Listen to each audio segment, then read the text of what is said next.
To me about a year ago, talked about this facility and what it was about, what you guys are doing, and the sacrifice that a lot of families made for it.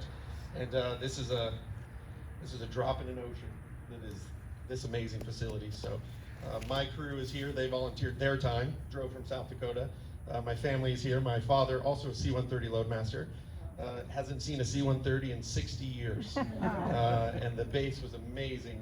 Public Affairs, Captain Canales took us through, and we got to see the training facilities. We got to see the actual J-model airplane, which I hadn't seen before I left. And it's just been an honor to be here. And look at this turnout. I don't know if the people in the front row have turned around, but there's a pile of people here for this and for this building and all the hard work. So,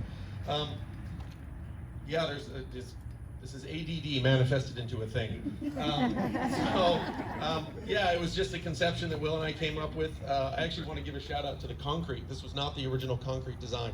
I had a completely different plan when I got here, and one of the public affairs, Sergeant Key, we were teasing him on camera about what the concrete should look like. And he's like, I don't know. I'm like, well, draw something, you know, and we we're sort of razzing him about it, and he drew the tail of a C-130. And I was like, oh, that's way better than what I had. So my crew pivoted, we got the concrete die and did it to make it look like that. It's a Type 5 airdrop platform with a section of a flap off of a C-130. The leg is a little bit of a steampunk thing with some airdrop parts. If you're a loadmaster, you know what they are.